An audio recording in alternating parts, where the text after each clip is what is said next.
ಉಪಾಧ್ಯಕ್ಷರೇ, ಎಲ್ಲ ಗ್ರಾಮದ ಹಿರಿಯರೇ, ಈ ದಿನ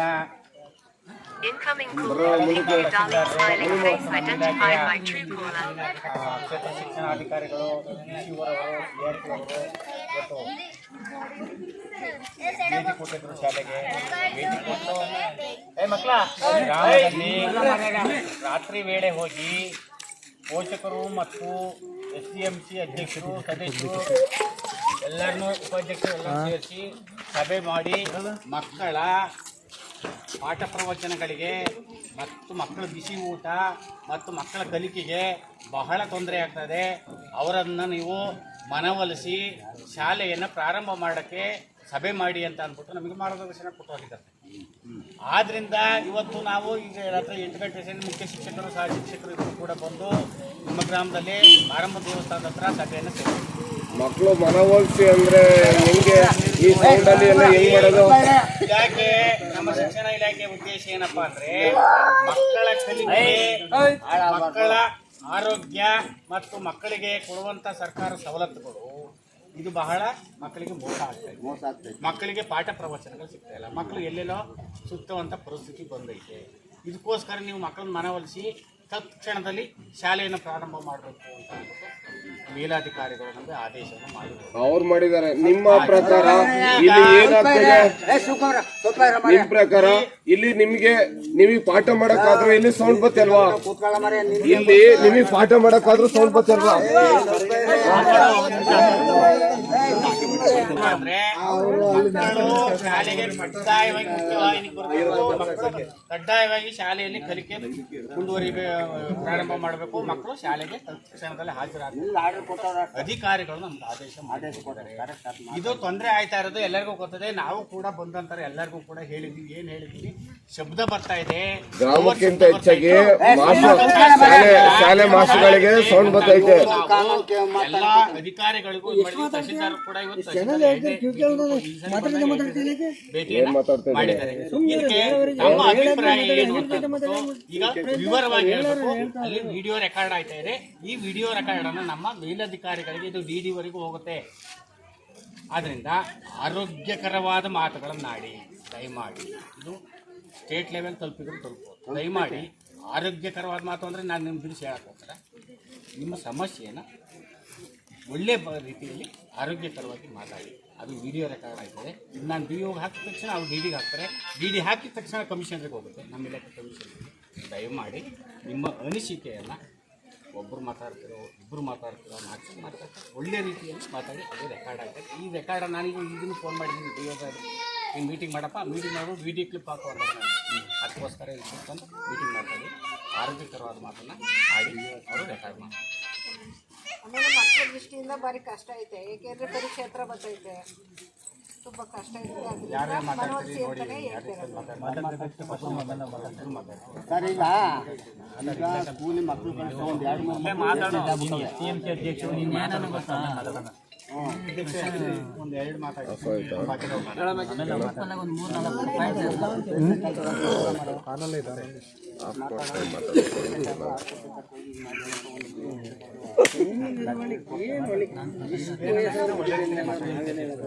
ಬಂದಂಗೆ ಮಾತಾಡಿ.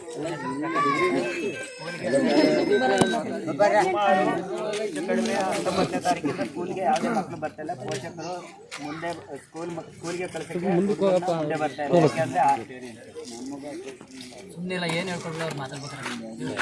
ಪೋಷಕರು ಯಾರು ಮುಂದೆ ಬರ್ತಿಲ್ಲ ಮಕ್ಕಳಿಗೆ ಕಲಿಸೋದಕ್ಕೆ. ಏನಕ್ಕೆ ಅಂತ ಅಂದರೆ ಹೆಚ್ಚು ಕಡಿಮೆ ಪ್ರೆಸ್ಸರ್ ಗಣಿಗಾರಿಕೆ ಅರಸೀಕೆರೆ ಕಾವಲು ಸರ್ವೆ ನಂಬರ್ 116ರಲ್ಲಿ ಸ್ಕೂಲಿಗೆ 150ರಿಂದ 200 ಮೀಟರ್ ಅಂತರದಲ್ಲಿ ಗಣಿಗಾರಿಕೆ ಮಾಡಿದ್ದಾರೆ. ಅದರಿಂದ ಮಕ್ಕಳಿಗೆ ಶಬ್ದ ಮಾಲಿನ್ಯ ಆಗುತ್ತೆ ಮತ್ತು ವೈಬ್ರೇಟ್ ಇಡೋದ್ರಿಂದ ಎದೆ ಎಲ್ಲ ನೋವು ಅಂತ ಇದೆ. ಸಂಜೆ ಟೈಮೆಲ್ಲ ಕಿವಿ ನೋವು ಹಂಗೆ ಅಂತ ಎಲ್ಲ ಹೇಳ್ತಾ ಇರ್ತಾರೆ. ಅದರಿಂದ ಎಲ್ಲ ಪೋಷಕರು ಮಕ್ಕಳನ್ನ ಯಾರು ಮುಂದೆ ಸ್ಕೂಲಿಗೆ ಕಳಿಸೋಕ್ಕೆ ಮುಂದೆ ಬರ್ತಾ ಇಲ್ಲ.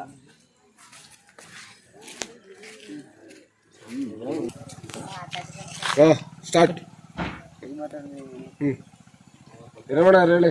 ನನ್ನ ಮಗ ಗಗನ್ ಅಂತ, ಅವನು 3ನೇ ಕ್ಲಾಸ್ ಸ್ಕೂಲ್ಗೆ ಹೋಗ್ತಾನೆ. ಬೆಳಗ್ಗೆ ಸಲ ಹೋಗ್ತಾನೆ ಚೆನ್ನಾಗಿ, ಸಂಜೆ ಸಲ ಬಂದು ಎದೆ ನೋವು, ಕಿವಿ ನೋವು, ಓದೋಕ್ಕಾಗಲ್ಲ, ಬರೆಯೋಕ್ಕಾಗಲ್ಲ ಅಂತ ಹೇಳ್ತಾನೆ. ತೊಂದರೆ ಆಗೋದ್ರಿಂದ ನಾವು ಸ್ಕೂಲಿಗೆ ಕಳಿಸ್ತಾ ಇಲ್ಲ. ನನ್ನ ಹೆಸರು ರಾಜು ಅಂತ. ಒಂದ್ ನಿಮಿಷ ಆ ಹುಡುಗಿ ಸ್ಕೂಲಿಗೆ ಕಳ್ಸೋಕ್ಕೆ ಮನವೊಲಿಸಿ ಅಂತ ಮಾಸ್ಟರ್ಗಳು ಬಂದಿದ್ದಾರೆ. ನಮ್ಮೂರ HM ಮೇಡಮ್ ಅವರು ಇಬ್ಬರು ಬಂದಿದ್ದಾರೆ. ಬಂದಾದ್ಮೇಲೆ ನಾವು ಹೇಳಿದ್ವಿ ಮನವೊಲಿಸ್ಬೇಕು ಅಂತ ಏನೋ ಹೇಳ್ತಾವ್ರೋ ಅದು ಕರೆಕ್ಟು. ಆದರೆ ನಮ್ಮ ಮಕ್ಕಳು ಬಹುಶಃ ನಾವೇ ಹಾಳು ಮಾಡೋಕ್ಕೆ ತಯಾರಿಲ್ಲ.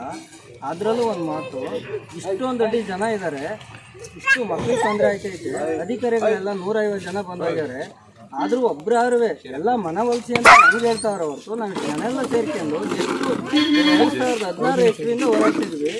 ಆದ್ರೂ ಒಬ್ಬರು ಬಂದ್ಬಿಟ್ಟು ಬರೀ ಒಬ್ಬ ಗಣಿಗಾರಿಕೆಯರಿಗೆ ಮನವೊಲಿಸಿ ಅಂತ ಅಧಿಕಾರಿಗಳು ಹೇಳ್ಬೇಕಾರೆ ನಮ್ಮ ಮಕ್ಕಳು ಭವಿಷ್ಯಕ್ಕಿಂತ ಗಣಿಗಾರಿಕೆನೇ ಇಷ್ಟ.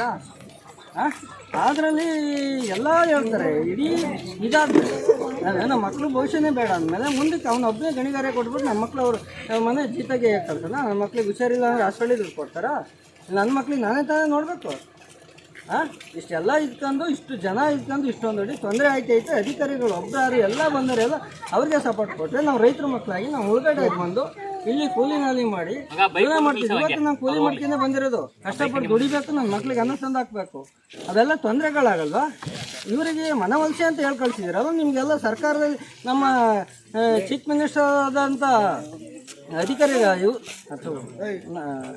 ಜಿ ಪರಮೇಶ್ವರ್ ಅವರಾಗಲಿ, ಮಲ್ಲಿಕಾರ್ಜುನ ಖರ್ಗೆ ಆಗಲಿ, ಯಾರಾದರೂ ಒಬ್ರಿಗಾರು ಇಷ್ಟೊಂದು ಲೆಟರ್ಗಳು ಕಳಿಸಿದ್ವಲ್ಲ, ಒಬ್ಬರಾರು ಹೋಗಿಲ್ವ? ನಮ್ಮ ಸಿದ್ದರಾಮಯ್ಯ ಸಾಹೇಬರು, DK ಶಿವಕುಮಾರ್ ಸಾಹೇಬರು, ಇಷ್ಟೊಂದು ಅಡಿ ಅಧಿಕಾರಿಗಳವರಲ್ಲ, ಒಬ್ರಿಗಾದ್ರೂ ಒಂದು ಚೂರಾರು ಕರುಣೆ ಅಲ್ವಾ ನೆಹರು ನಗರ ಅನ್ನೋ ಗ್ರಾಮದ ಮೇಲೆ?